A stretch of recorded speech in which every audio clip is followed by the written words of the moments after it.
Oriente Médio em Revista. Um panorama do noticiário sobre o que acontece nos países da região. Apresentação de Júlia Caldas e André Lobão. Comentários de Bruno Lima Rocha. Ao vivo, no canal do jornal O Coletivo no YouTube.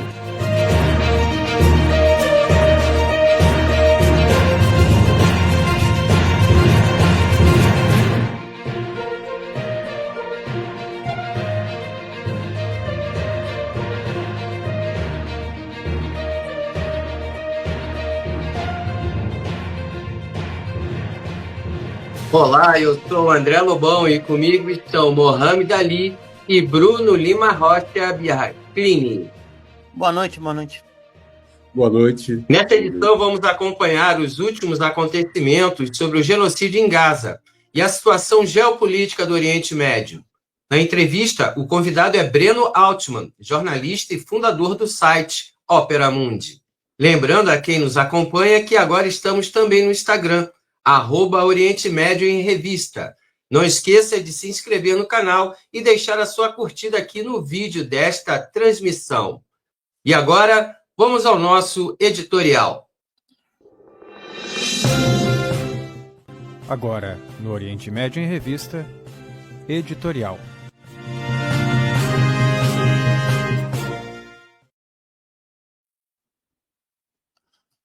Gente, retornando aqui ao programa, eu já peço desculpas pela voz, em particular a tosse que ela retornou diante da onda de frio. Na semana passada a gente não estava junto com a líder num evento em Florianópolis, no lançamento de livro, e num debate com a comunidade palestina e alguma liderança sindical lá bastante importante. 1, 2, 3, editorial. O Irã ganhou a guerra. Por que ganhou? Na noite do dia 12 de junho, madrugada do 13, no fuso horário do oeste da Ásia, que o inimigo chama de Oriente Médio, a gente tinha a seguinte situação.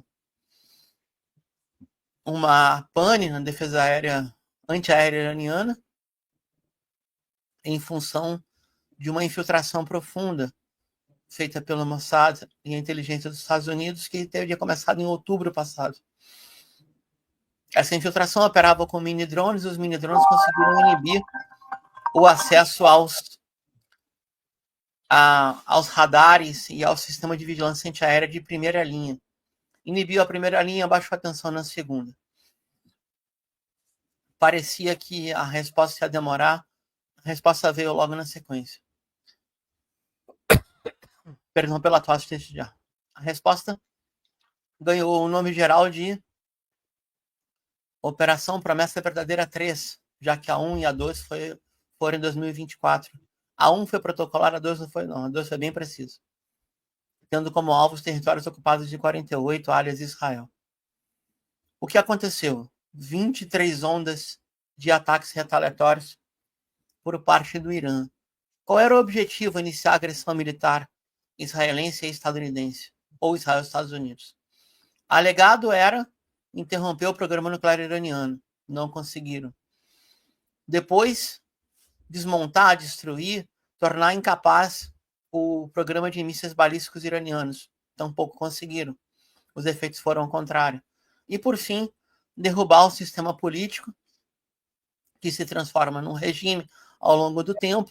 A gente aprende em ciência política que um regime é um conjunto de instituições previsíveis com regras de transição. Tudo que tem no Irã. Qual era a meta de fundo? Quem sabe era privatizar os recursos petrolíferos iranianos, acabar com o polo petroquímico iraniano, liberar o preço da comida, já que ela é semi-tabelada, acabar com o subsídio de gás de cozinha e gás para aquecer os lares, que é subsidiado, reintegrar o Irã à economia ocidental e assim tirar o acordo de 25 anos com a China, quiçá destruir a capacidade de intervenção na economia capitalista iraniana através da guarda, e com a IRGC, a Guarda Revolucionária, se consegue fazer uma semi-planificação, uma economia de guerra. Era tudo isso e muito mais. Israel e Estados Unidos pensavam que ia ser uma solução rápida. Só que esqueceram de estudar tanto a história recente como a história do território ocupado e organizado pelo Estado persa, que sempre foi pluriétnico e multicultural. Se equivocaram profundamente. Ainda bem que ou não tentaram direito ou não conseguiram eliminar o líder da República, Seyyed Ayatollah Ali Khamenei. Do contrário, as consequências seriam imprevisíveis. Muito mais imprevisíveis que qualquer previsibilidade que se tem notícia. O Irã ganhou e agora é preciso acabar com o genocídio na Palestina. Enquanto isso, como contraponto em ensaio editorial, a gente observa a vergonha de Damasco. Damasco torrou no autogoverno da coalizão ex-salafista, entre aspas, 52 bilhões de dólares de material bélico. Os S-300 russos foram devolvidos. E ainda assim o bombardeio israelense é dia sim, dia não também. Agora a última novidade, além da venda de mulheres alauítas pelos aliados do governo Al-Jolani, o que ocorre é a abdução, o sequestro de sírios dos arredores das colinas de Golã para supostamente prestarem interrogatório. A polícia do governo de coalizão síria não faz nada. Talvez até colabore. Que vergonha. Vamos pro programa.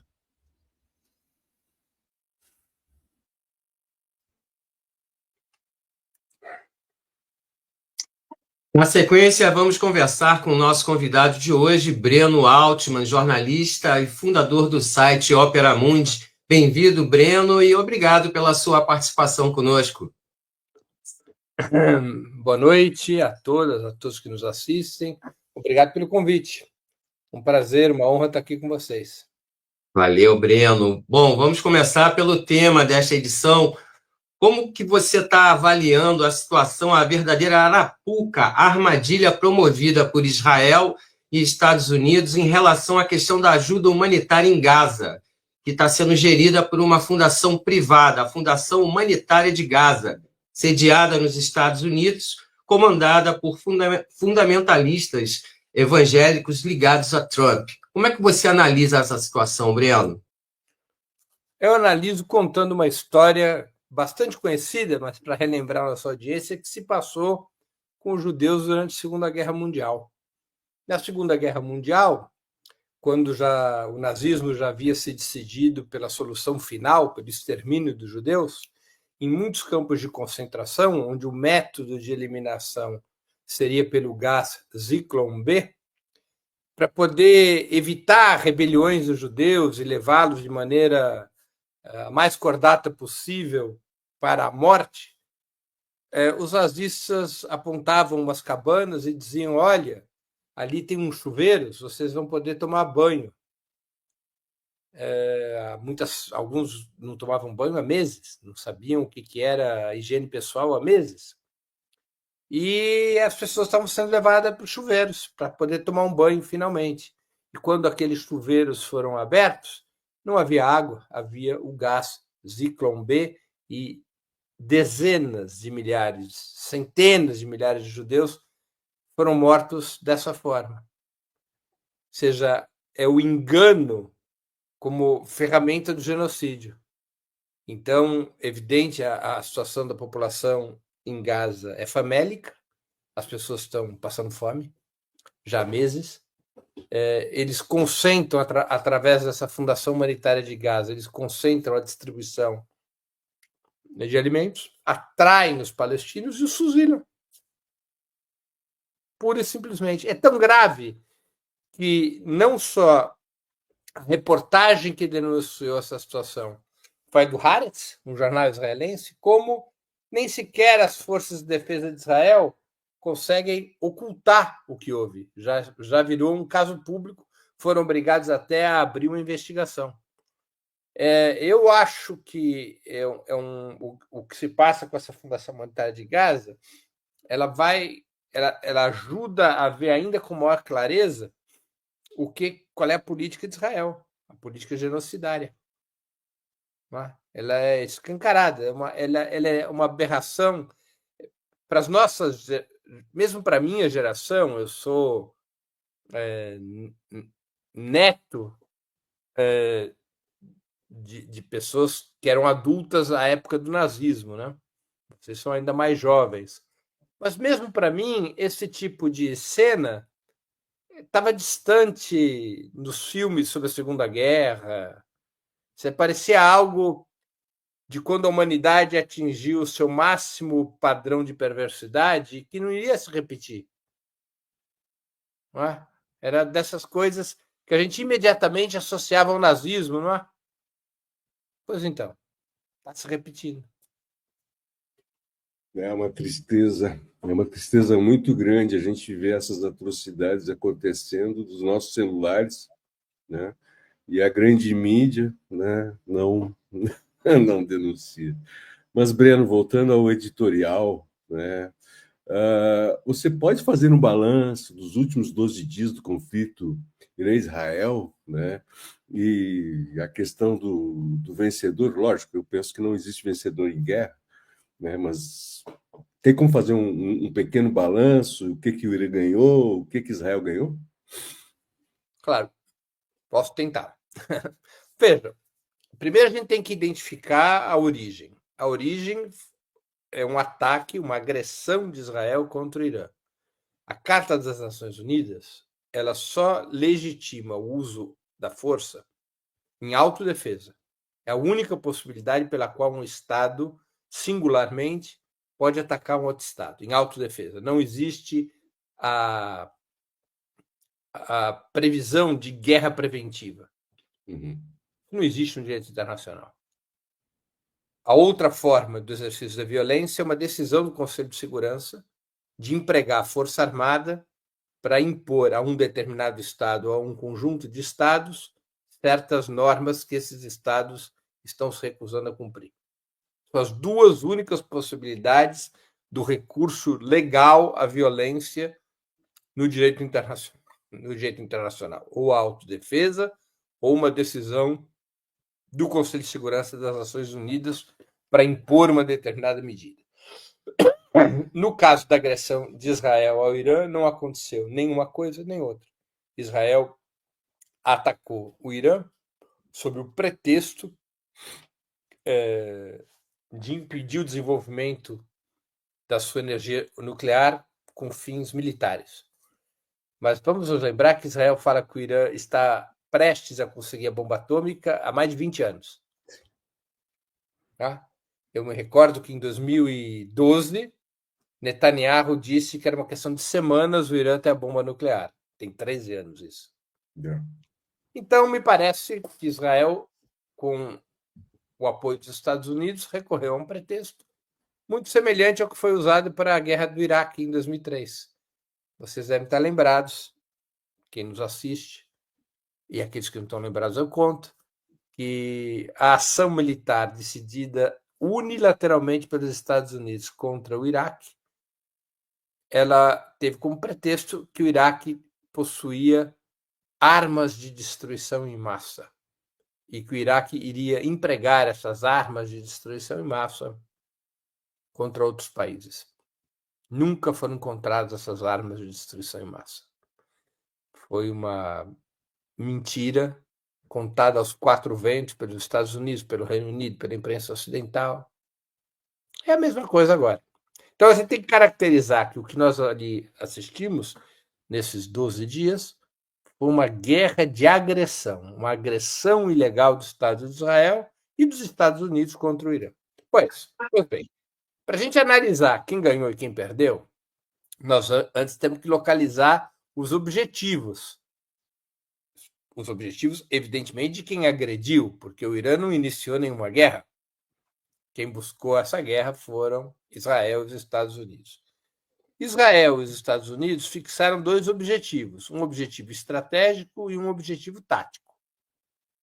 O objetivo estratégico, Netanyahu não fez questão de esconder, muito menos Trump.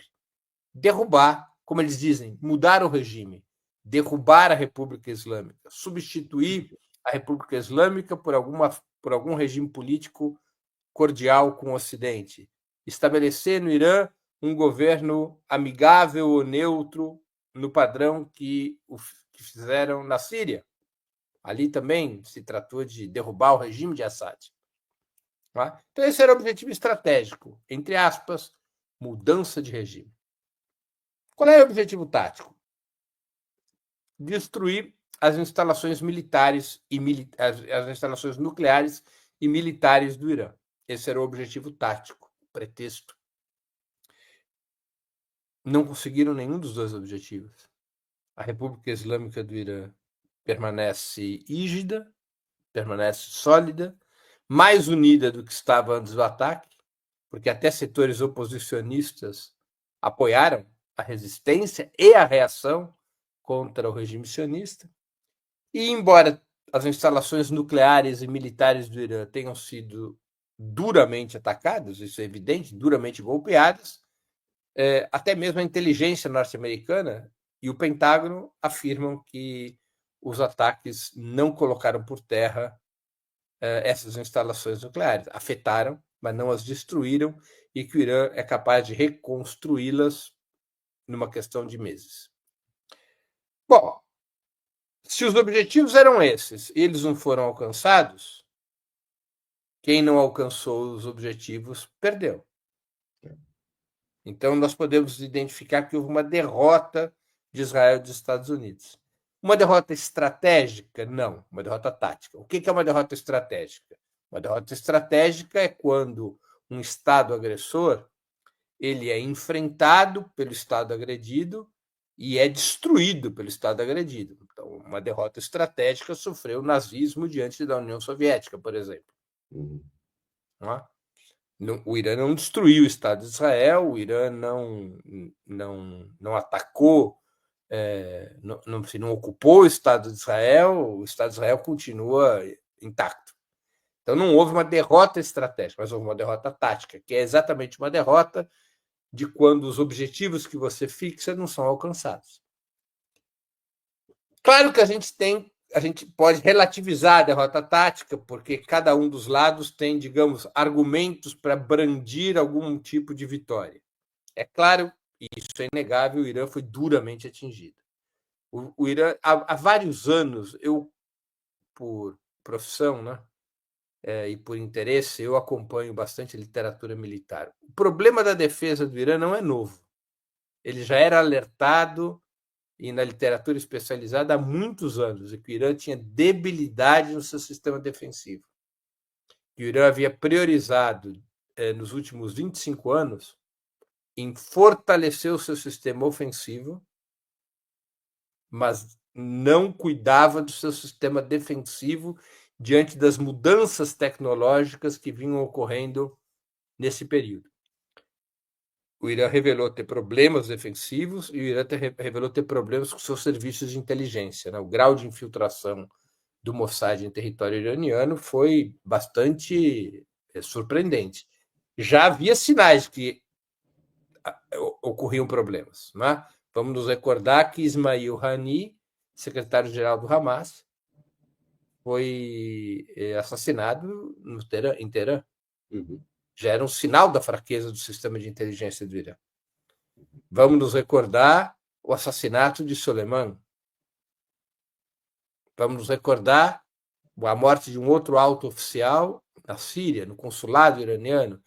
E, de alguma maneira, as falhas de segurança do Hezbollah, no caso dos pagers, indiretamente revela problemas da inteligência iraniana, porque o principal suporte de inteligência do Hezbollah é o Irã. Então, o Irã revelou fragilidade e sofreu golpes duros. Houve o assassinato de quadros militares e cientistas nucleares de grande importância. Não se deve menosprezar isso. Agora, por outro lado, Israel sofreu as dores da guerra como jamais tinha sofrido desde Yom Kippur, desde a guerra de Yom Kippur em 1973. Jamais tinha sofrido isso. E isso tem um impacto na sociedade israelense. Não é à toa que Israel decretou uma espécie de censura prévia, uma proibição legal, coercitiva, a que quaisquer informações fossem vinculadas para o exterior. Mas, recentemente, eu pude verificar imagens do Instituto Weizmann e o grau de destruição do Instituto Weizmann, que é o principal instituto de estudo superior e e pesquisa de Israel. Eu já fiz, quando eu fui fazer reportagem em Israel, eu conheci bastante o Instituto Weizmann. Ele é um núcleo essencial na pesquisa científica e militar de Israel. Foi duramente atingido.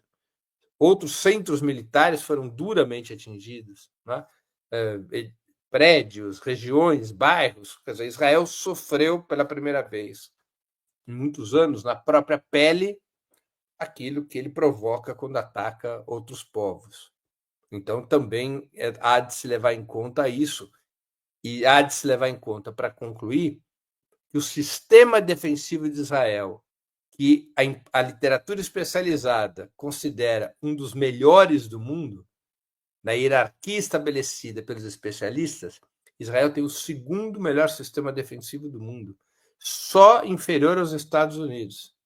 Mas esse sistema defensivo não foi capaz de suportar os mísseis iranianos. O cálculo que está sendo feito é de que o Iron Dome, o domo de ferro, que é o sistema principal, são vários sistemas coligados na defesa israelense, mas que a taxa de eficácia do Iron Dome ela é, historicamente, em outras situações de ataque, ela era de 96%. Ela caiu para 72%. É uma queda considerável. Isso noticiado, né? Claro, pode ser até menos do que isso, mas só isto já bastaria para ser uma queda importante, porque, vamos supor, isso significa dizer que a cada 10 mísseis, 3 não vão ser controlados pelo Iron Dome. Se são 100 mísseis, são 30 mísseis com alto poder destrutivo, né? Então, a vulnerabilidade da defesa israelense ficou clara, e Israel teve que apelar para os Estados Unidos, teve que implorar, pedir, pressionar os Estados Unidos para entrarem no confronto, porque é outra demonstração que vai colocando luz sobre o mito da invulnerabilidade da defesa israelense e da invencibilidade do seu exército. Isso é um mito construído, né? E eu acho que também ficou nisso. Então, nós não devemos ter balanços, nossos balanços têm que ser frios, e eu diria, houve uma derrota tática de Israel e dos Estados Unidos, portanto, uma vitória tática do Irã. É um quadro instável, né? Se alguém imaginava que o Irã teria, aos preços de hoje, como se diz, que o Irã teria capacidade de destruir o Estado de Israel, esqueça, não tem essa capacidade. Tem a capacidade de golpear taticamente Israel, mas tampouco Israel tem a capacidade de destruir o Irã. Então, a gente tem um quadro de equilíbrio estratégico, derrota tática de Israel, na já chamada Guerra dos 12 Dias, mas equilíbrio estratégico. Ou seja, nenhum dos dois países tem força suficiente para bater o outro, pelo menos, digamos, com os dados atuais, né? Perfeito. Só ampliando um pouquinho a pergunta, Breno, né? Teve o Conselho de Segurança da ONU, né? Com o início da tua resposta, né? Onde a Alemanha, Inglaterra e França disseram, né? Israel tem o direito de se defender. Isso com o ataque que eles fizeram. Quer dizer, Israel, não só ela, né? Como as nações colonialistas, né? Como essas, mais os Estados Unidos, acabaram rasgando todo o direito internacional, enterraram todo o direito internacional, enterraram a cordialidade e a confiança, porque havia uma negociação, né, com os Estados Unidos, o Irã. Então, em que mundo nós vivemos, onde a insegurança e a confiança entre as nações foi para o espaço? Não se acredita mais em papel assinado, nem em acordo? Olha, a gente vive num lusco-fusco, como se diz aqui em São Paulo. O que é um lusco-fusco? É uma zona cinzenta onde uma velha ordem está morrendo e uma nova ainda não nasceu. Aquela velha ordem unipolar dos anos 90, posterior ao colapso da União Soviética e a vitória da Guerra Fria, a vitória do campo capitalista na Guerra Fria, aquela ordem unipolar está em crise. E uma nova ordem multipolar está nascendo, mas ela ainda não nasceu, porque a velha ordem a obstrui. A velha ordem não quer o nascimento da nova ordem. E a velha ordem, capitaneada pelos Estados Unidos e os demais estados do sistema imperialista, essa velha ordem decidiu recorrer à guerra. Ela não decidiu recorrer à diplomacia, nem à competição econômica. Essa velha ordem decidiu recorrer à guerra. Isso a gente tem que ter bastante claro. Normalmente, na história, a gente sempre observa isso, né? Quer dizer, que um determinado estado, quando ele tem a hegemonia do mundo ou de uma região, e essa hegemonia entra em declínio, aquele estado decadente, ele não entrega a rapadura. Ele tenta sustentar a sua antiga posição, mesmo decadente, pela força das armas, que é exatamente o que está fazendo os Estados Unidos e o conjunto do sistema imperialista. Então, eles estão forçando uma linha de confrontação militar em todas as regiões do planeta em que podem. Estão aumentando suas despesas militares brutalmente. Veja o que está acontecendo com a Europa. A Europa ali está destruindo seu estado de bem-estar social para poder financiar uma maior produção bélica. A Europa está dobrando seu orçamento militar e retirando recursos do subsídio à casa popular, da educação, da saúde. Né? Isso já aconteceu com os Estados Unidos. Os Estados Unidos é um país que empobreceu em boa medida por conta da sua gigantesca despesa militar. Os Estados Unidos, ao invés de construir casas, de construir pontes, de construir escolas, de construir hospitais, há muitos anos o que os Estados Unidos faz é comprar arma, produzir arma, fabricar arma, entregar arma para os seus aliados, sustentar Israel e assim por diante. Os Estados Unidos empobreceram com base nessa política. O povo norte-americano votou no Trump, entre outras razões, porque o Trump prometia tirar os Estados Unidos das guerras. E a gente está vendo que isso não passa de uma grossa mentira. Não é? Então, nós temos que ter claro isso. Esse sistema imperialista passou a controlar o mundo depois do fim da União Soviética, praticamente passou a controlar o mundo depois do fim da União Soviética, com exceção de alguns poucos estados, um deles muito importante, que é a China. Esse sistema imperialista entrou em crise. A sua hegemonia é decadente. Isso não quer dizer que o sistema imperialista vai ser derrotado da noite para o dia, porque eles têm ainda uma reserva de poder, de forças, estupendo. Né? Mas já se pode constatar a decadência. E a tendência é que essa decadência se acelere no aspecto econômico, social, cultural, moral. Como é que o sistema está reagindo a isso? Pelas armas, pela guerra. O que coloca o mundo sob pressão? O que você faz quando o seu inimigo recorre à arma, à guerra? Como é que se enfrenta isso?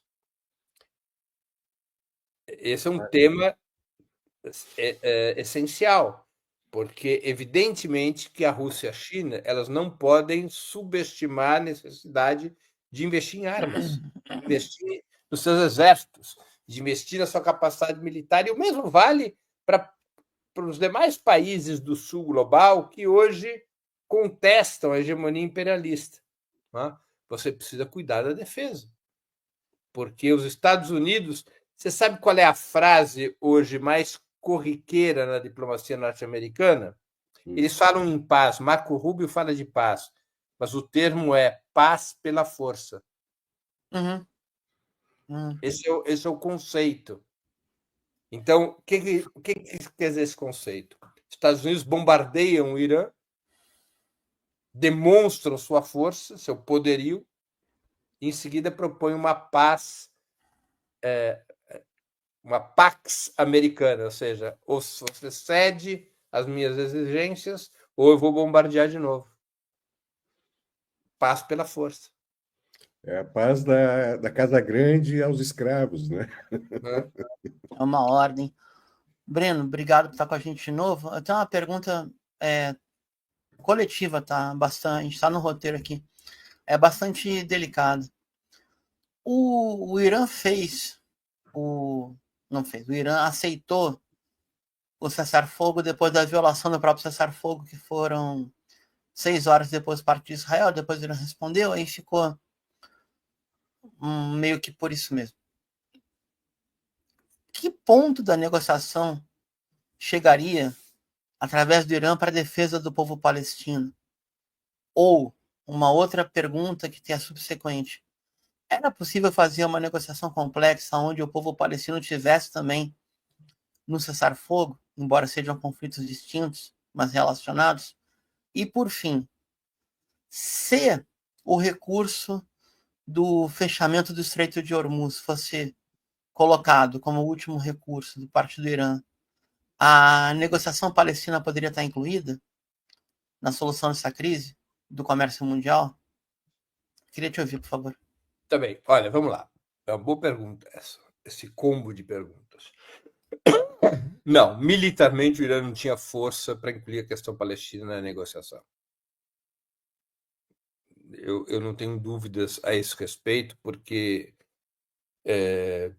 como eu disse, o Irã estava numa batalha defensiva, ele não tinha capacidade de criar uma situação em Israel que obrigasse o regime sionista a ajoelhar. Não era essa a condição militar iraniana. O Irã era capaz de ser vitorioso no âmbito defensivo, mas não tinha condições de ser vitorioso no âmbito ofensivo. Vamos sempre nos lembrar que o Irã estava enfrentando um dos exércitos mais bem armados do mundo, apoiado pela maior potência do planeta, e ainda recebendo apoio de outras potências imperialistas que são as europeias. Então, o Irã estava já numa luta desigual para se defender. Seria uma falta de realismo achar que o Irã teria força militar para impor condições defensivas a Israel, ou seja, fazer com que Israel parasse o genocídio do povo palestino. Acho que eu pude conversar com algumas pessoas, inclusive com alguns jornalistas iranianos. Eu acho que ao realizar o cessar-fogo, o Irã, ao não esticar a corda, o Irã criou condições mais favoráveis para um cessar-fogo em Gaza. Aliás, um cessar-fogo que, nessas últimas horas, já está sendo informado pelo governo norte-americano. Por que isso? Porque enquanto pudesse persistir no discurso sionista uma narrativa de que o Irã estava oferecendo perigo a Israel, mais fácil para o governo Netanyahu manter o genocídio em Gaza, porque, afinal de contas, Israel estaria sob risco existencial em função dos mísseis iranianos. O cessar-fogo do Irã com Israel e com os Estados Unidos retira esse argumento do discurso público e cria uma situação de pressão sobre Netanyahu, de pressão até de setores da direita norte-americana que estavam desgostosos com a decisão de Trump de bombardear o Irã. Vários expoentes do MAGA, Make America Great Again, que é essa corrente de extrema-direita capitaneada por Trump, vários expoentes criticaram o ataque ao Irã. Eu vou aqui citar Steve Bannon, Carlson, aquele jornalista que entrevistou o Putin, e vários outros. Isso é um absurdo. O Trump está rasgando o que prometeu nas eleições. Deputados republicanos que foram a público, deram entrevistas dizendo que não faz nenhum sentido os Estados Unidos se comprometerem nesse nível com a defesa israelense ou com os objetivos israelenses. Então, na hora que é feito cessar-fogo, as peças se movem mais favoravelmente a um cessar-fogo na Palestina. Isso está embutido na aceitação iraniana do cessar-fogo. Eu acho que nós vamos para um cessar-fogo na faixa de Gaza, com um cessar-fogo estrito sensu, ou seja, com período definido. É um cessar-fogo de 60 dias que está sendo anunciado. Então, eu creio que diplomaticamente o Irã incluiu a questão palestina na mesa.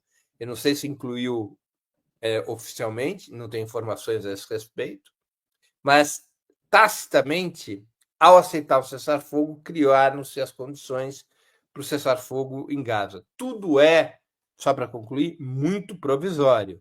É provisório o cessar-fogo entre Israel e Irã, é provisório o eventual cessar-fogo entre Israel e os palestinos na faixa de Gaza. Tudo é muito provisório.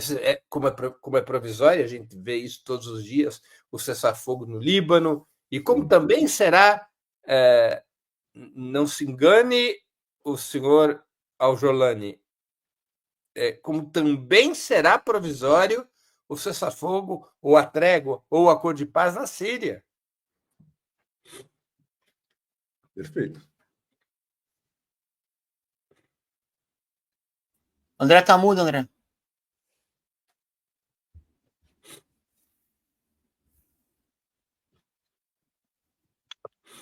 Bom, você que está nos acompanhando aqui nesta transmissão simultânea, além do canal do Oriente Médio Revista, nosso programa está sendo retransmitido pelo Brasil de Fato Rio Grande do Sul, o GGN, canal da Geopolítica, a Voz Trabalhadora, e o canal O Coletivo.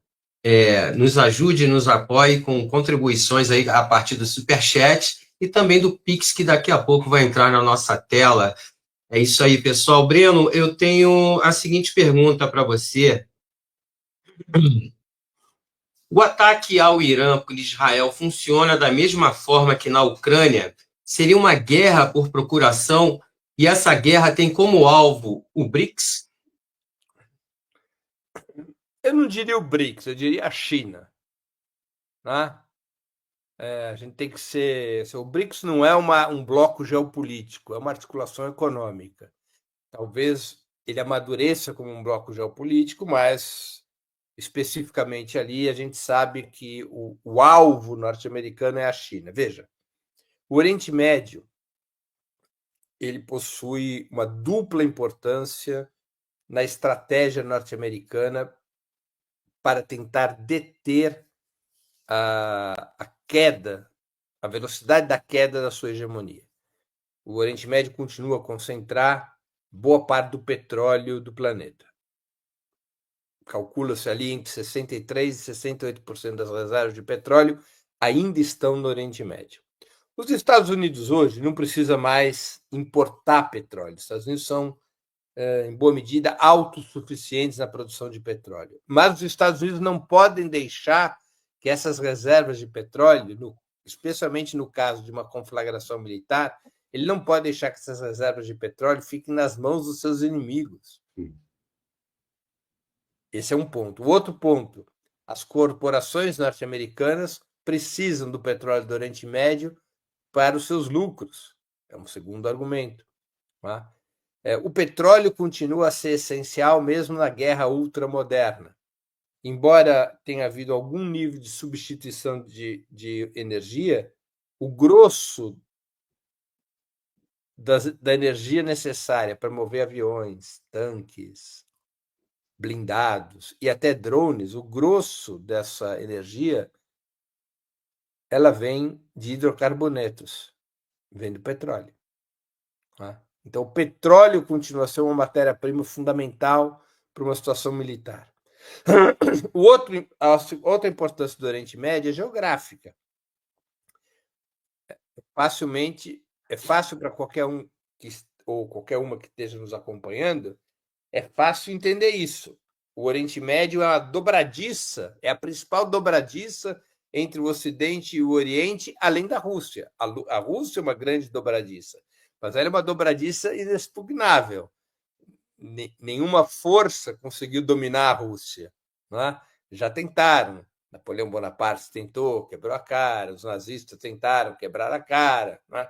Então, ela não é razoável para nenhum estrategista achar que vai controlar a Eurásia para poder manter a sua hegemonia mundial. Isso só em livros de ficção ou no cérebro de gente muito aloprada. Agora, o Oriente Médio é mais poroso. no Oriente Médio é possível estabelecer uma situação de dominância em que você controle a transição entre Ocidente e Oriente. E isso é vital para os Estados Unidos. Então, esse é o cenário. E esse é um cenário no qual, efetivamente, não são Israel e Irã que estão se confrontando, embora a guerra tenha sido entre esses dois países. Tampouco os Estados Unidos está propriamente atacando o Irã, embora estivesse atacando o Irã. Os Estados Unidos quer derrotar a China e seu braço armado, que é a Rússia. Derrotar não necessariamente no campo de batalha. Os Estados Unidos estão tentando impor à Rússia e à China mais ou menos uma situação mais ou menos parecida com aquela que os meus cachorros aqui em casa tentam impor a quem se aproxima do meu portão. Eu tenho 3 Rottweilers. O que fazem os Rottweilers? Eles latem. E eles têm uma cara feia, braba. Então, se o ladrão se assustar, está resolvido o problema. Então, os Estados Unidos estão tentando impor essa situação à China e à Rússia. E estão apostando que a Rússia e a China não possuem a disposição, a força militar e a capacidade econômica de se confrontar diretamente com os Estados Unidos no Oriente Médio. Claro, eles podem ter receios a esse respeito. Eu não acho que os Estados Unidos tenham uma resposta clara sobre o que Rússia e China fariam no caso da República Islâmica do Irã estar em risco. Os Estados Unidos não têm uma resposta clara sobre isso. Até porque, vou aqui ser muito sincero, eu acho que a Rússia e a China também não têm uma resposta clara para si próprias a esse respeito. Acho que elas também não sabem o que fazer, porque sobe de prateleira, né? A situação mundial sobe de prateleira e aí muitos cálculos são necessários. Então, os Estados Unidos opera no Oriente Médio com a expectativa de demonstrar fraqueza da China e da Rússia. Por que isso é importante? Quem que quer se aliar com estados fracos que não reagem quando você é atacado? Não é ninguém. Né?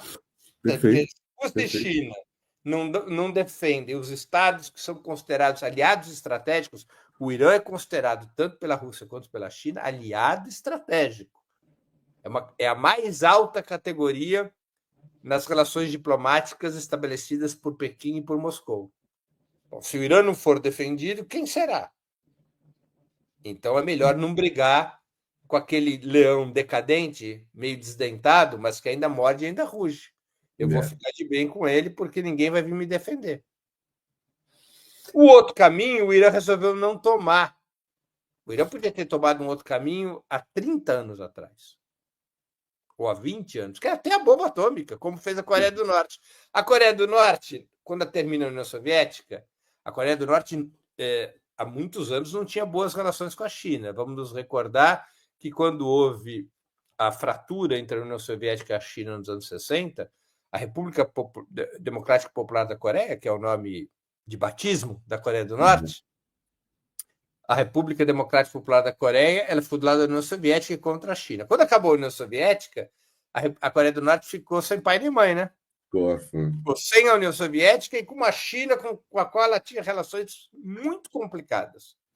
O que fez a Coreia do Norte? Eu preciso cuidar da minha defesa, ninguém vai me defender. Eu vou ter a bomba atômica, porque aí ninguém briga comigo. O Irã resolveu não seguir esse caminho. Vamos nos lembrar que o Ayatollah Khamenei, ele promulgou, eu acho que já tem uns 15 anos, uma fatwa proibindo que o Irã desenvolvesse armas nucleares para fins militares.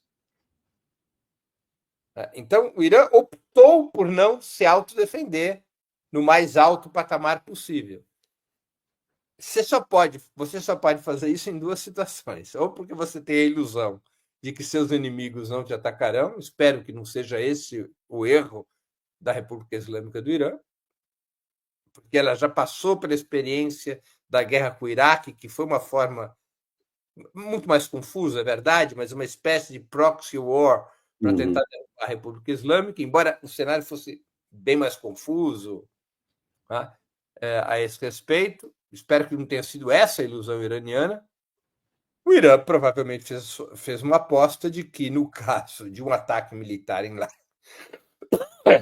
larga escala, ele seria defendido pelos seus aliados. Então, os Estados Unidos, de alguma maneira, querem frustrar isso. Ou seja, querem frustrar a expectativa de que Rússia e China protegerão seus aliados, porque isso enfraquece a Rússia e China no sistema mundial de alianças. Né? Os Estados Unidos latem muito. Os Estados Unidos sabem latir. E alto, né? E alto. Gente, vamos dar o like, compartilhar, né? Vamos nos engajar, mandem perguntas, né? E por falar em fraqueza, Breno, né? A minha pergunta ela vem com essa questão de fraqueza. O sionismo, ele está se enfraquecendo, né? Porque se a gente for ver as eleições de Nova York, né? Está surgindo alguém novo, né? E aí vemos as ruas na Europa, festivais musicais, digamos que explodiu a bolha, as pessoas estão vendo os crimes, as aberrações, estão começando a alterar o voto e o lobby está caindo por terra, e por si Israel também, o sionismo está bancarrota, está apodrecendo? Há um historiador israelense, judeu e antisionista como eu, Ilan Pappé, e logo depois do 7 de outubro, não tinha passado 2 meses, ele disse assim: nós estamos assistindo o início do fim do regime sionista. Por que isso? Porque a legitimidade do regime sionista está se esboroando. A legitimidade do regime sionista está caindo por terra, dentro e fora das fronteiras, e especialmente na diáspora judaica, da qual depende o regime sionista. É um processo rápido? Não. A gente nunca pode confundir o nosso tempo físico, biológico, com o tempo histórico. Né? Tem companheiros e companheiras que, na melhor das boas intenções, dizem assim: os Estados Unidos é um império decadente que chegou ao seu fim. Em termos históricos, sim. Em termos físicos, biológicos, não. Vamos nos recordar que a decadência do Império Romano ela começou no século V da Era Comum e foi terminar 1000 anos depois, né?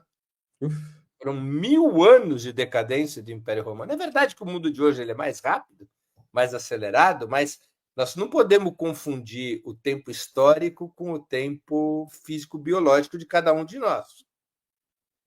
Mas eu não tenho dúvidas em concordar com Ilan Pappé. O sionismo está vivendo o início do fim. Começa a ver a confluência daqueles 3 fatores ali que determinaram o fim do regime do apartheid na África do Sul. Quais foram os 3 fatores? Na África do Sul, a resistência negra, popular e armada no interior da África do Sul, comandada pelo CNA, que era liderado, tinha como principal liderança simbólica, ao menos, Nelson Mandela. Então, a resistência crescia no interior da África do Sul. Um segundo fator, a África do Sul, que também foi a sua época, o seu exército foi a sua época considerado invencível, sofre em 88 uma derrota militar tática, mas que imediatamente trouxe uma crise para dentro do regime do apartheid. A derrota militar tática a qual eu me refiro é a Batalha de Cuito-Cuanavale. O que estava acontecendo ali? Você tinha uma guerra civil em Angola, na fronteira com a África do Sul, contrapondo o MPLA de esquerda contra a UNITA, apoiada pelos Estados Unidos e pela África do Sul. A MPLA, apoiada pela União Soviética, e que tinha, para poder enfrentar os soldados sul-africanos, contava com o apoio de milhares de soldados cubanos que Fidel havia enviado à África, havia enviado a Angola. Essas forças têm um embate sangrento em Cuito-Cuanavale, e o exército da África do Sul perde a batalha. O mito da invulnerabilidade, da invencibilidade do exército sul-africano se desfaz. E uma parte da elite africana se dá conta que eles podiam ser militarmente derrotados. E aí tem o terceiro fator, que é o isolamento. A África do Sul foi submetida a uma situação de boicote, sanção, desinvestimento, que transformou a África do Sul num pária na comunidade internacional. A confluência desses três fatores nos anos finais da década de 1980 levou ao fim do regime do apartheid, porque a confluência desses três fatores trouxe uma crise para o regime do apartheid, uma crise interna. Ele se divide em duas alas. Uma ala, vamos botar para quebrar, e outra ala, já deu para nós. Nós não temos como segurar o regime, é melhor negociar uma saída honrosa em que nossos interesses econômicos não sejam prejudicados.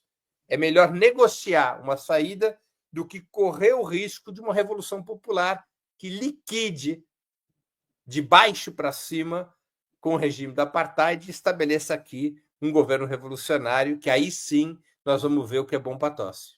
E prevaleceu a linha de Klerk, que era o presidente da África do Sul à época, do tipo, vamos negociar, já deu, não temos como sustentar o regime, vamos aqui caminhar para uma democracia liberal clássica, sem apartheid. Esta situação começa a amadurecer em relação a Israel também. Cresce a resistência palestina, Israel começa a sofrer derrotas militares táticas, o isolamento internacional de Israel é crescente, embora ainda não atinja proporções de boicote, desinvestimento e sanção. E você tem um elemento adicional, claro, você pode contar esse elemento também em favor do sionismo na mesa, né? Quer dizer, a África do Sul, uma das desvantagens da África do Sul na época do apartheid é que a África do Sul não tinha um lobby dentro dos Estados Unidos e dentro da União Europeia com o poder do lobby sionista. Por outro lado, esse lobby que existe em favor de Israel, esse lobby está começando a ter problemas. Por que ele está tendo problemas ali? Porque a juventude, parte da juventude judaica sionista, está rompendo com o sionismo. A votação do Mandani em Nova York é impressionante, ele teve voto judaico. Eu tenho contato com muitos jovens judeus dos Estados Unidos que não são judeus como eu. Eu não tenho como não ser antisionista. A minha família é de judeus antisionistas há 4 gerações, se eu contar os meus filhos. Eu nasci num ambiente antisionista de pai e mãe. O estranho para mim é o sionismo. Aliás, eu vou contar uma coisa para vocês sem colocar em risco a minha segurança. Eu tenho uma grande proximidade com o sionismo ali. Sabe qual é? Qual? A rua que eu moro faz esquina com a rua Theodor Herzl.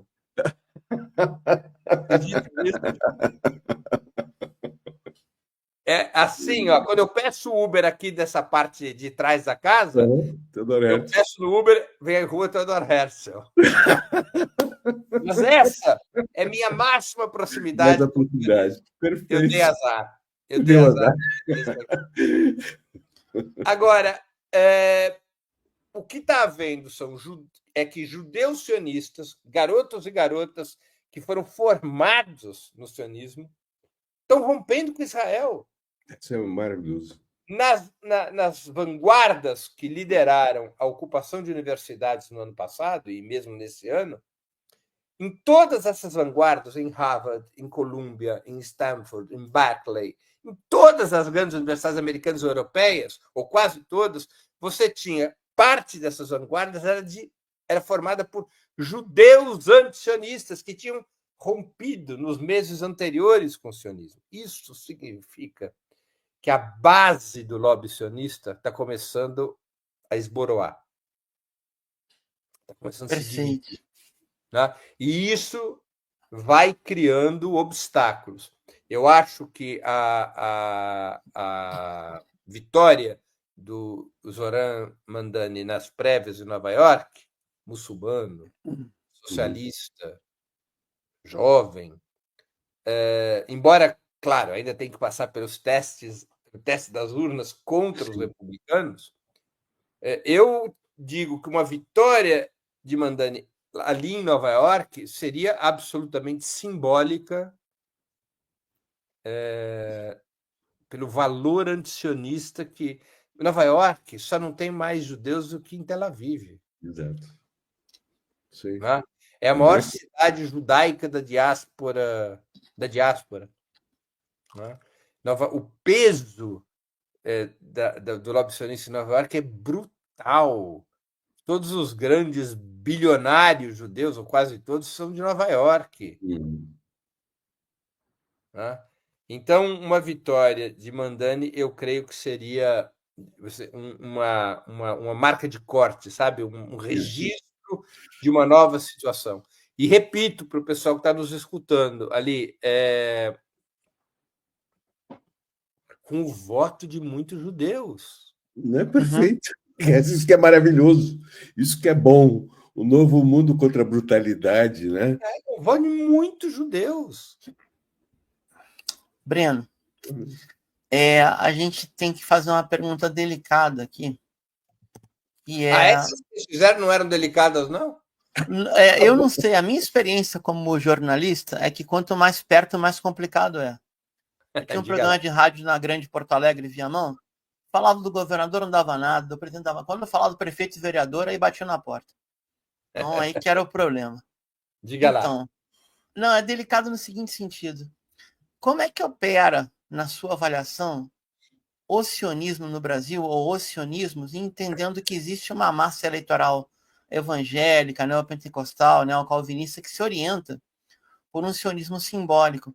Até uma ironia da história, me permite esse comentário, porque, de certa forma, retorna o sionismo original que deu certa motivação, não o sionismo de Herzl, mas deu certa motivação à formação das 13 colônias na América do Norte, à chegada dos huguenotes holandeses na África Austral, porque é uma percepção de que, aspas, minorias perseguida no mundo europeu, auto-percebida como perseguida e perseguida de fato, e uma perspectiva de uma terra a ser conquistada independente da população originária. Só que, se a gente vai em qualquer país da América Latina, essa percepção ela é muito vinculada à presença do neopentecostalismo como um todo. Então, como é que, na sua opinião, aí vamos lá, de novo, para você ficar bem à vontade, né? O sionismo incide no Brasil, hoje, tanto a sua versão clássica, exemplo, via CONIB, ou via agentes modernos, como aquele camarada lá da Saint-Louis e outros lobbies mais agressivos, e também nessa massa eleitoral que, em algum momento, ela se vincula com a extrema-direita do século XXI. E aí tu fica bem à vontade para desenvolver, que essa é uma tese central até para o jogo eleitoral do ano que vem também, e o papel que quem defende a Palestina vai ver espelhado no Brasil e vice-versa. Por favor. Olha,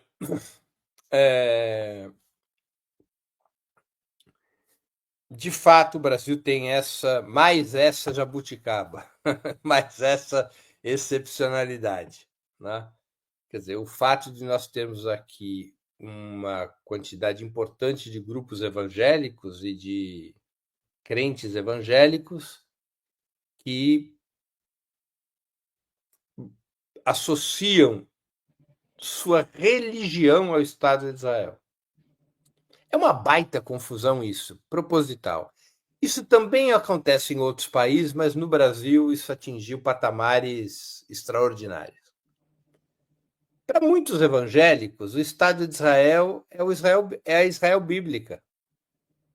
É a Israel de Saul, de Salomão, de Davi, que é uma ficção, né? Nunca existiu. O Reino Unido de Israel e Judá, que, de acordo com os textos religiosos, teria existido entre o ano 1000 e o ano 930 da Era Comum, não tem comprovação arqueológica. Né? O reino de Israel e o reino de Judá depois separados, sim, para esses há comprovação arqueológica.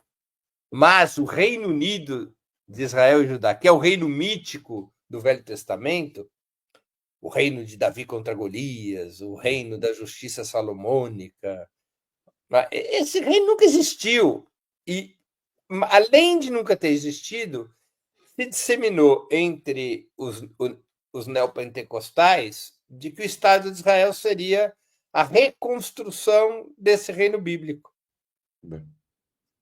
Isso tem que ser desfeito. Ou seja, com muitos setores evangélicos é possível tranquilamente conversar a esse respeito. Não é? Ou seja, o Estado de Israel atual nada tem a ver com esse mítico Reino Unido de Israel e Judá. Tá? Isso é uma construção, uma narrativa do sionismo para criar justificativa histórica para o seu projeto colonial. Então, você tem assim lá. Você tem um segundo motivo também religioso, que a gente, infelizmente, aqui não terá tempo para esmiuçar, mas que é o peso que foi adquirindo no evangelismo, no neopentecostalismo, a chamada teoria do domínio. Não? A teoria do domínio ela não é substitutiva à teoria a teologia do domínio não é substitutiva à teologia da prosperidade, ela é, digamos, complementar, ela se alimenta das tradições calvinistas que buscaram transformar a experiência do Calvino na Suíça, aquela coisa toda, que tentaram transformar o Estado, a religião, num poder de Estado.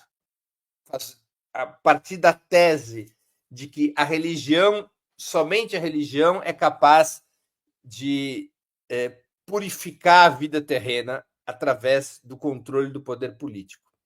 E o rei Davi é o símbolo dessa teologia do domínio, porque é o grande guerreiro do Reino Unido de Israel e Judá, que é a referência essencial da representação divina no Estado. Do povo eleito, terra prometida, aquela coisa toda. Né? Então, isso é um outro elemento que faz com que muitos fiéis sejam convencidos de que a defesa de Israel é a defesa das suas crenças religiosas, por esse caminho, por esse atalho da teologia do domínio. E há um terceiro elemento, aí mais geopolítico, que não diz respeito aos neopentecostais como religião, mas diz respeito à direita cristã no mundo como ideologia, que assim, o Estado de Israel é um Estado modelar para a extrema-direita. Ele é um Estado teocrático, ele é um Estado militarizado, ele é um Estado meritocrático, opressor, um Estado que está em luta contra o islamismo, que é visto como a maior ameaça ao cristianismo na Europa. Tá? Então, ele é um Estado modelar. Ele é a vanguarda do capitalismo mundial. Ele é um Estado guerreiro, um Estado violento, um Estado rico, supostamente. Vive da mesada do pai, né? Mas, para todos os efeitos, um Estado rico. Não é? Então, o Estado de Israel virou um modelo para a direita mundial, para a extrema-direita em especial, e para a direita cristã em particular. Então, isso a gente tem que desmontar. O sionismo busca capitalizar essas questões e impulsioná-las, e as forças anti-imperialistas e anti-sionistas têm que disputar essa narrativa. Né? Como a gente está fazendo aqui hoje, com milhares de programas, como a gente está fazendo aqui hoje, com educação. Eu acho, por exemplo, eu fico abismado como os governos de esquerda, aí não falo só do governo do presidente Lula, também dos governos nos estados, nos municípios, como se descuidam da educação das pessoas, das crianças, dos jovens, em relação a esses temas. Né? O estudo de história no Brasil é o mais fraco entre todas as matérias. A ignorância histórica no Brasil, ela é acachapante, ela é vergonhosa. Vergonhosa.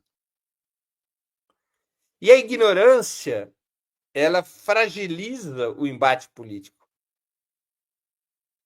Porque quando você não educa na escola pública, quando você não educa na universidade sobre história, alguém o fará no lugar da escola pública e da universidade. Os grupos religiosos neopentecostais, a imprensa, e assim vai. Perfeito. Perfeito. Então, é um problema de disputa político-ideológica, de disputa de narrativa. Por isso que escola sem partido é tão importante, né? Claro, para ele sim, certamente. Gente, não quero monopolizar, só aproveitar aqui, até por respeito, de trajetória histórica. Breno, eu queria fazer para ti, se for possível, a mesma pergunta que a gente fez para um colega, quase colega, né?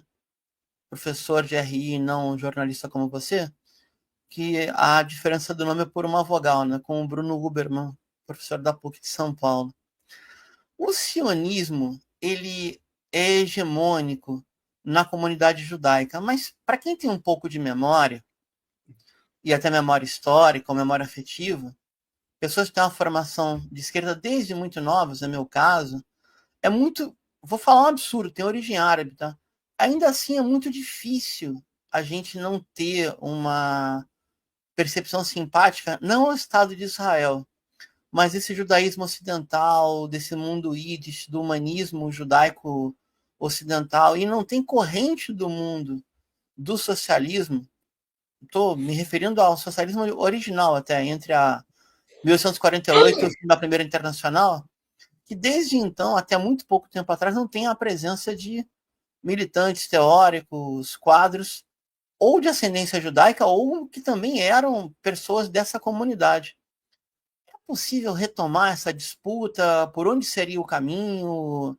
E aí, por fim, se além do Voz Judaicas por Libertação, uma rede muito importante, mas bastante recente, se tem instituições sólidas, por exemplo, no Brasil, de um judaísmo anti-sionista. Eu me refiro, me perdoe, eu sei que você tem essa origem, não sei se procede, como era o setor de estudos judaicos do Partidão, ou já foi a ASA em algum momento, não sei se é do Rio ou de São Paulo.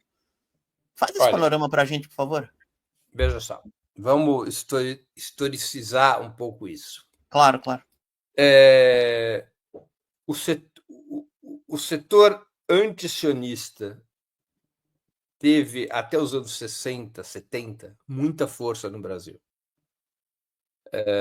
Mesmo depois da criação do Estado de Israel, essa corrente anti-sionista do judaísmo sempre teve 30% de apoio na coletividade judaica. Como é que ela se organizava? Nos anos 30, a União Soviética, sob o impulso da União Soviética, foi criado em Paris, já no curso de uma estratégia antifascista.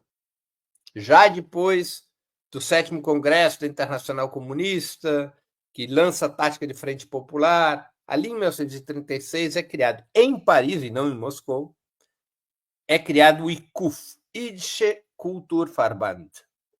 Era uma espécie de internacional judaica.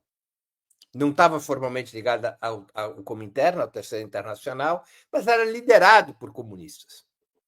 Qual era a ideia? Fazer com que os judeus, que são uma coletividade no mundo inteiro, ou uma comunidade, a expressão que preferirem,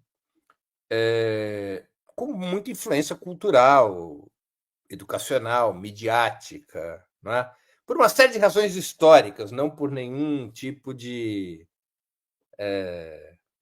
talento inato, biológico, genético, mas por uma série de circunstâncias, os judeus têm um capital cultural acumulado ao longo de séculos.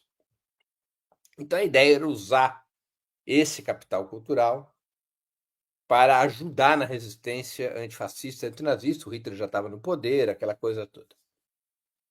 E a partir do Jüdische Kulturverband foram criadas nos países estruturas semelhantes. estruturas educacionais, escolas, clubes de cultura, colônias de férias, etc. Especialmente nos países onde a coletividade judaica era mais forte, como é o caso do Brasil. O Brasil, se eu não me engano, já naquela época era a 7ª coletividade judaica do mundo, na diáspora. Só perdia para Estados Unidos, Reino Unido, França, pré-guerra, Alemanha, Argentina e acho que era Brasil. Então era a 6ª coletividade com o maior número de judeus. Mas não importa. De toda maneira, havia uma grande coletividade judaica no Brasil, relativamente importante.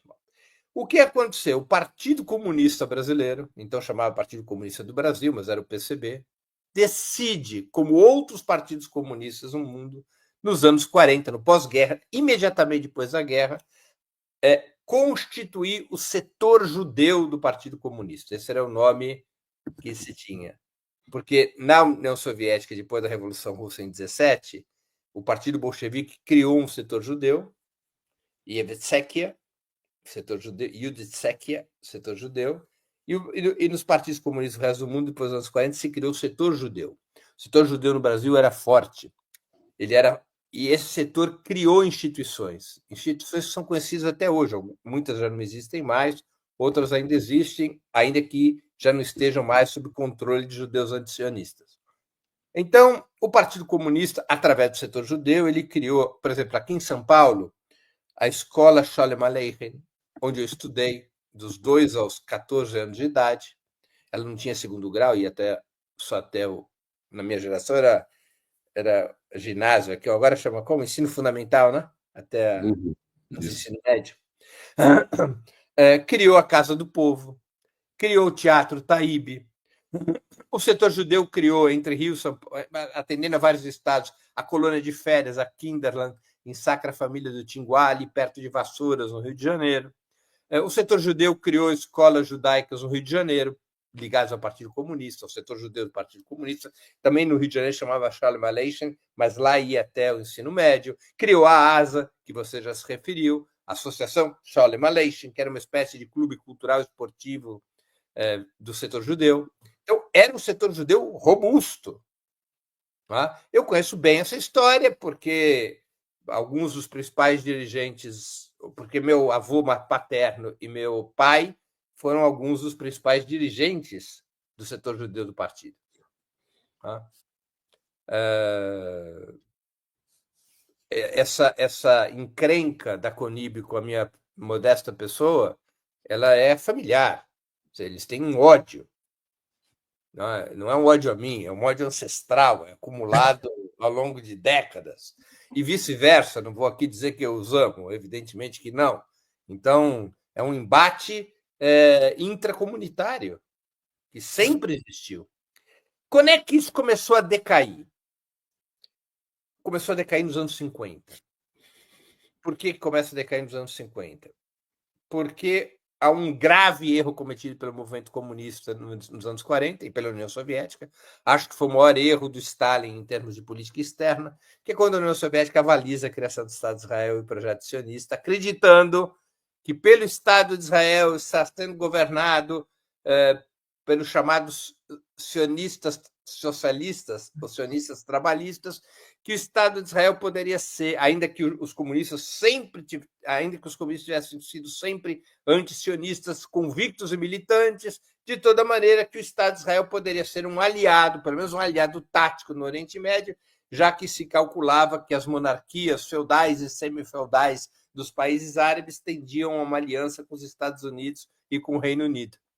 Fez esse cálculo também acreditando que a gratidão judaica ao fato da União Soviética ter libertado os campos de concentração obrigaria a direção sionista, essa direção sionista capitaneada por Ben-Gurion, Golda Meir, Moshe Sharet e outros do chamado sionismo socialista, os obrigaria a ter uma relação de aliança com a União Soviética. Isso fez com que o setor judeu dos partidos comunistas no mundo inteiro, durante um período, eles baixassem a guarda em relação ao sionismo, a essa ala, digamos, de esquerda do sionismo, se confundissem, construíssem instituições juntas, eliminasse, já que a União Soviética aceitava o Estado de Israel, os comunistas também começavam a dividir o sionismo entre um sionismo bom e um sionismo ruim.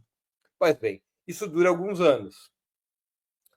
Quando Israel se alia aos Estados Unidos e a União Soviética rompe com Israel, isso já era 50, 51, isso é um choque, porque obriga o setor judeu dos partidos comunistas a desfazer toda a sua política de alianças, numa situação onde a União Soviética reagia à ruptura de Israel duramente. Primeiro episódio das dificuldades do setor judeu no Brasil. Quando Israel vai para o colo dos Estados Unidos, Stalin manda passar o cerol nos sionistas dentro da União Soviética. Ele ataca os núcleos sionistas que eram admitidos como aliados nos anos anteriores. Vários militantes sionistas na União Soviética são presos e fuzilados. Tá? E naquele estilo de ataque em massa à dissidência, que era uma característica do socialismo soviético e de Stalin, muitos judeus não sionistas ou que não eram propriamente militantes sionistas acabaram sendo levados de rodão, embora isso fosse bem minoritário. Isso criou uma imagem de que a União Soviética, que o Stalin, aquela grande liderança do pós-guerra, ele havia adotado um desvio antissemita. Isso foi muito alardeado pela imprensa ocidental, especialmente quando houve a chamada conspiração das batas brancas, né? Que eram os médicos do Stalin, alguns deles judeus, e o Stalin recebe uma informação do seu serviço de inteligência, da NKVD, ele recebe uma informação de que havia uma trama para assassiná-lo através de venenos. E ele resolve eliminar sua equipe médica, que era formada majoritariamente por judeus. Então, criou, ali naqueles primeiros anos 50, um estigma de antissemitismo para cima do governo soviético, e isso afetou a direção do Partido Comunista. Depois, você teve o 20º Congresso do Partido Comunista da União Soviética, no qual Khrushchev denuncia os supostos crimes de Stalin. Isso criou uma confusão no movimento comunista como um todo, e o setor judeu era mais vulnerável a essa situação. Né? Então, você teve ali algum desgaste em função disso. Eu tenho o caso meu familiar é dramático. A grande tragédia da minha família tem a ver com isso. O meu avô paterno, que eu nunca o conheci, chamava-se Wolf Altman, ele comete suicídio depois do 20º Congresso do Partido Comunista da União Soviética. Ele se enforca. Ele tinha sido militante comunista desde os... Parece história de livro, né? Ele tinha sido militante comunista desde os 9 anos de idade. Ele era filho de um pai religioso e muito rico, que tinha um irmão que era militante comunista na Polônia.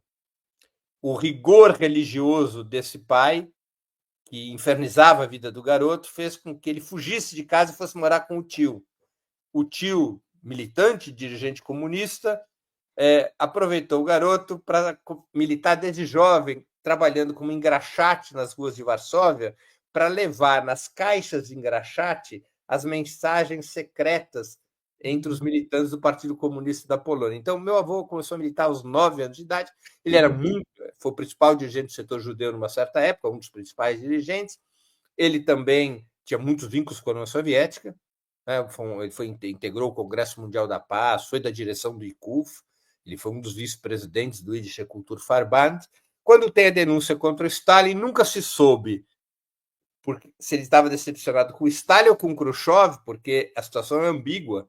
Se a depressão dele foi provocada por Khrushchev ter traído Stalin ou se foi provocada por ele ter acreditado nas denúncias contra o Stalin. O fato é que ele se mata. Tá?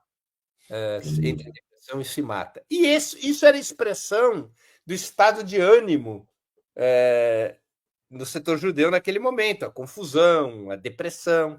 E depois, finalmente, nós temos a Guerra dos 6 Dias, em 67, no qual a União Soviética se coloca claramente ao lado dos árabes, claramente ao lado dos palestinos, e o setor judeu do Partido Comunista também, enfrentando a maioria da coletividade judaica severamente. Eu me recordo, de pequeno, eu tinha nem tão pequeno assim, mas eu tinha meus 11 anos, 10, 11 anos. Meu pai era o presidente, além de secretário político do setor judeu do PCB, ele era presidente do Sholem Aleichem, da escola, e nós fomos a uma reunião, uma assembleia da Federação Israelita do Estado de São Paulo, em que ia se discutir uma moção de repúdio à União Soviética, porque 2 judeus tinham sequestrado um avião na União Soviética, ali em 1971, se eu não me engano, e tinham sido presos e condenados à morte. Então, era uma moção de repúdio à União Soviética, cada instituição tinha que votar. Na hora que chega a hora do Scholem votar, meu pai votava pelo Scholem, ele diz não apoiado. Nós propomos uma moção alternativa, apelando ao governo soviético a comutação da pena de morte para prisão perpétua. E aí o Scholem foi expulso da Federação Israelita de São Paulo. Teve uma outra passagem, aí eu concluo as anedotas, teve uma outra passagem reveladora da relação do setor judeu com as instituições sionistas, com as instituições majoritárias da comunidade judaica, que ocorreu em 1975. Em 1975, a partir de janeiro de 75, houve uma grande onda repressiva contra o setor judeu do PCB. Essa onda repressiva atacou São Paulo, atacou Rio Grande do Sul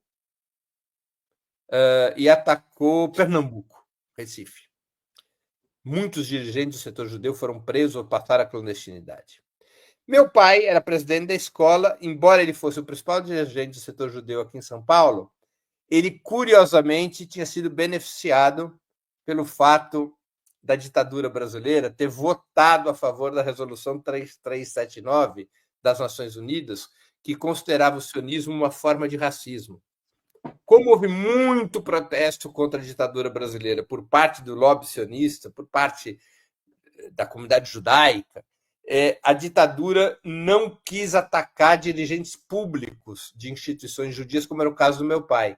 Então, ele, durante um tempo, não passa a clandestinidade. E ele procura o presidente da Federação Israelita, que, por acaso, era um contraparente nosso, ele era primo da minha avó materna, né? Procura, ele chamava Marcus Führer, presidente da Federação Israelita aqui de São Paulo, e diz, olha, tem 4 diretores da escola que estão presos e sendo torturados. Eram 2 casais, não, eram 7 pessoas, 7 dirigentes do setor da escola estão presos e sendo torturados, e nós queremos que a Federação Israelita se manifeste. Se manifeste em solidariedade. Eles podem morrer a qualquer momento, eles estão sendo barbaramente torturados há vários dias. Aí o Marcos Führer ouviu, despistou, meu pai saiu dali e falou, bom, ele não vai fazer nada, mas ele fez. No dia seguinte, tinha uma nota da Federação Israelita dizendo que aqueles judeus presos pelos aparatos repressivos eram judeus que não pertenciam aos quadros da Federação Israelita, eram judeus subversivos, eram judeus que ameaçavam o país, eram judeus vinculados à União Soviética e que a Federação Israelita nada tinha a ver com eles. Essa foi a posição da Federação Israelita do Estado de São Paulo. Esse era o clima que havia, né? Agora, e aí, finalmente, o pior veio nos anos 80, anos 90, que é a crise da União Soviética, que levou ao colapso do primeiro Estado socialista. Isso enfraqueceu muito o movimento comunista como um todo, isso também afetou o setor judeu. E um outro aspecto que a gente deve sempre levar em consideração, que a primeira geração de judeus no Brasil era pobre. A segunda geração era remediada. A terceira geração já estava bem de vida. Então, bem de vida, dinheiro no bolso, não é muito razoável imaginar que pessoas bem de vida sejam de esquerda, né? Pessoas bem de vida já começam... Acomodação social, né? Acomodação social, que também aconteceu. Não é uma relação automática, por exemplo, eu sou uma pessoa de classe média, vamos dizer, para os padrões brasileiros, eu sou de classe média alta, isso não interfere na minha convicção ideológica. Então, existem pessoas que podem ter uma boa renda e continuar a ser de esquerda. Eu não estou aqui fazendo um raciocínio social, né? Mas, normalmente, numa coletividade, isso também acontece com com o que a gente chama aqui em São Paulo da população sírio-libanesa. Também enriqueceu. Quando enriquece, já vai mudando como média da comunidade, você já vai adotando outras posturas, né? Até esquece que são sírios e que são libaneses, né? Claro, você vai pedir para um sírio-libanês cujo avô era um mascate, um trabalhador porta a porta, e que você vai pedir para essa terceira geração do sírio-libanês aqui em São Paulo, é que nem os judeus. O sujeito fala, não, calma lá, por que eu vou me envolver com a causa palestina? Palestinos, eles que se virem, nós não queremos saber disso. Então, também teve esse processo de acomodação social. Eu fico muito feliz, só para concluir mesmo, eu fico muito feliz com o surgimento de grupos como Vozes Judaicas pela Libertação, porque é um renascimento da tradição antisionista no judaísmo. Tá? Eu tenho um excelente diálogo com eles, busco apoiá-los no que for necessário. Eu não sou filiado a Vozes Judaicas exatamente para não comprometer a nova geração com a antiga. A antiga geração é muito... é alvo fácil do sionismo, né? Uhum. Alvo fácil, é o ódio acumulado. Eles ouvem o meu sobrenome, eles têm verdadeiros ataques de fúria, né? É impressionante. Eu recebo 70, 80 ameaças por dia. Nossa. Em redes sociais. Xingamentos, ameaças, né? Aquela coisa toda. Não, nem é séria, é tudo ódio verbal, né? Mas eu não quero contaminá-los com ódio que o sionismo sente por mim e pela minha família. Mas eu fico muito feliz que surjam grupos como o Vozes Judaicas, que tem gente muito bacana, o Bruno Huberman, tem várias outras lideranças jovens, até mais jovens do que o Bruno, cuja história é muito mais bonita que a minha. Nossa. Porque eles foram sionistas e tiveram que romper com o sionismo. Brigaram com a família. É muito mais bonita, muito mais elogiável que a minha. Minha história é uma história simples, simples, simples. Eu dei continuidade a algo que existe há 100 anos na minha família. Né? Então, a deles não. Eles tiveram que romper com o sionismo. É muito difícil romper com o sionismo. Muito difícil. A gente tem Vozes Judaicas aqui. Nossa, é um pessoal fabuloso. Foram entrevistados. Breno, infelizmente, dada a hora, o relógio corre e o tempo chega. Nossos microfones aqui da comunidade do Oriente Médio em Revista estão aí para suas considerações finais, estão abertos. Fique à vontade. Meus caros, eu queria, antes de mais nada, agradecer o convite. Para mim foi uma conversa muito prazerosa, foi uma honra estar aqui com vocês, com a audiência que está nos acompanhando. Tarde da noite, né? O pessoal interessado em acompanhar esse assunto. Estou sempre às ordens. Eu considero que é minha obrigação esclarecer o máximo que eu puder sobre esse tema. Obrigação histórico-moral. Muito obrigado. Tá? Obrigação histórico-moral. Então, eu estou sempre às ordens. É sempre uma questão de acertar a agenda, às vezes é um pouco complicado, porque é muita coisa para fazer, mas para mim é além de uma honra, é um prazer mesmo conversar com gente como vocês e com a audiência que está nos acompanhando. Obrigado. Maravilha. Valeu, Breno. Obrigado. Essa edição do Oriente Médio em Revista fica por aqui e esperamos você em nosso próximo episódio aqui no canal. Nosso programa conta com a produção técnica e jornalística de Alan Camargo, André Lobão, Bruno Lima Rocha Biaclini, Christopher Dalalana, Juan Carvalho, Júlia Caldas, além de Mohamed Ali, integrante do Comitê pela Paz na Palestina contra o Apartheid e o genocídio. Aproveitamos para convidar você que nos assiste a curtir e compartilhar nosso programa em suas redes sociais e também deixar o seu like aqui no vídeo desta transmissão. E a quem quiser colaborar com o programa, nosso Pix está passando aí na tela. Lembrando que Oriente Médio em Revista está também no Instagram. Nos siga no @Oriente Médio em Revista. É importante dizer que nosso programa é transmitido de forma simultânea nos seguintes canais: Oriente Médio em Revista, O Coletivo, A Voz Trabalhadora, GGN, canal da Geopolítica Brasil de Fato Rio Grande do Sul e aos sábados no canal da revista Fórum. Oriente Médio em Revista é uma realização do Instituto de Cultura e Comunicação e Educação Popular, o ICEP. Até a próxima, um grande abraço. Obrigado, boa noite.